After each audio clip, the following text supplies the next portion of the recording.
Today's episode of Film Riot is brought to you by Jack Threads. Today on Film Riot, we answer some more of your questions.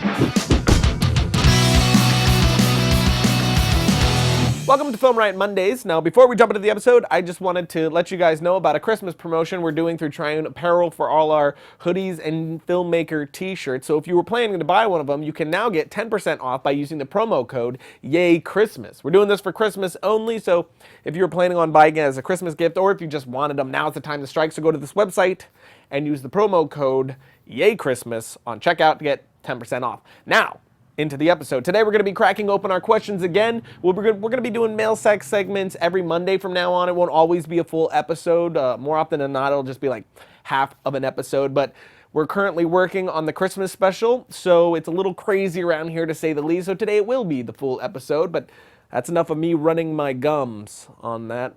Let's answer some questions. Mail sack.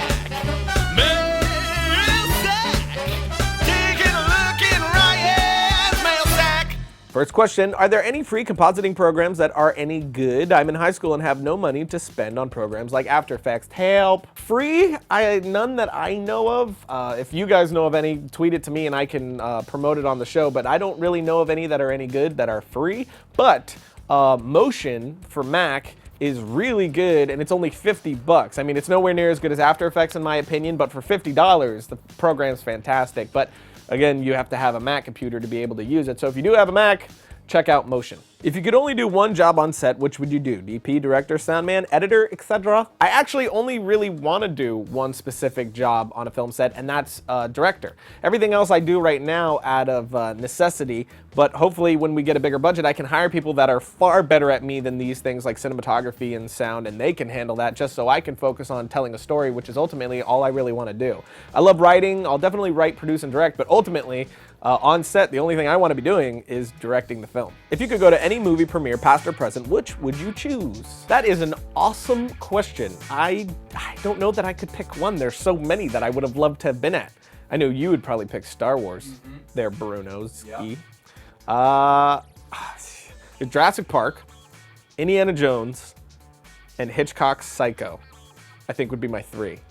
I don't think I could pick one. But then again, I would love to be at a premiere like The Exorcist, where it was such a big hubbub and people like wigged out. That would have been pretty awesome to be at. But as far as movies that I just would have loved to have been at the premiere just for the movie, I would say Indiana Jones, Jurassic Park, and Psycho. What are your top 3 favorite plugins for After Effects? I guess my top 3 would be the ones that I use most often, and that would be Red Giant's Primat Keyer, which I absolutely love. We did an episode about that a few weeks ago. Red Giant, again, Colorista 2. That's my quick color corrector that I use in After Effects. For the most part, I color correct all my my footage with Magic Bullet Looks, but I don't use that in After Effects. For After Effects, I just do quick coloring, and Colorista 2 is great for that. And my final one would be Video Copilot's Optical Flares. I just love that program. I think it's so friggin' great for the price it is. Have you or any of the cast and crew ever injured yourself in any way while filming something? Just curious. Oh yeah, we've harmed ourselves many a time in the process of entertaining you. Nothing too serious, no hospital visits or anything like that. But one in particular case off the top of my head was the Popeye sketch where Josh gets kicked across the yard by Bruno. We tied a rope to him and we're ripping him back. And as we said in the episode, it's safe enough as long as you do it properly. You have the actor lean forward, so there's a lot of tension on the rope. So when he's whipped back, there's not like this sudden impact on his spinal area. Well, one time Josh wasn't ready yet and they yanked him back and he did end up tweaking his back a little bit. He was kind of sore for a few days. Nothing too serious. That was probably the worst injury I would say we've had. What was your first film-related job? My first job right outside of film school was to shoot BTS for a short film, which of course I did for free. I worked my butt off to buy a Canon XL2, which was one of the best lower-end professional cameras at the time, and I was able to get a few jobs because of it. And this one was the first one. It was unpaid, but it was for something like a $500,000 short film being shot locally, and there were some people from MTV involved. And I was shooting BTS. I'll never forget this. And the assistant camera, the guy that pulls focus, I was shooting him working with the camera completely out of the way because I know set etiquette, and for no reason at all, the dude comes up and acts like a total douche and threatens that he'll break my camera if I ever get in his way. I'll never forget that, which is so funny to me because now I looked him up the other day and he's not really doing anything. So it goes to show you, whenever you're on a set, don't be a douchebag. Whoever they are, catering, some guy taking out the trash, treat everybody the same. You never know who anybody's going to be. And you know what? That shouldn't even be the thing that drives you to be kind to people. It's just kindness. Don't be a douche. Here's my question. If you were forced to direct another Hollywood remake, what movie would it be? I would never want to remake a movie like Hollywood has been. I think the only ones that I would want to remake are movies that are so old that they're like from the silent era, and no one of this generation even knew it existed, like M, for instance. That was a great film. Or instead of remaking great movies that don't need to be remade because they were already great, why not remake something that had a great story but was completely ruined by the people involved, like Avatar: The Last Airbender? I would remake that. I would remake Avatar: The Last Airbender. Could have been such a great movie. What's your most memorable Christmas present? Not surprisingly enough, that has to do with video and film production. When I was about, 16 years old, my dad bought me my first copy of editing software, which was Adobe Premiere. And at the time, I remember my computer was so crappy, it could hardly even run it. It took me like a day to edit a minute of footage. It was just that slow.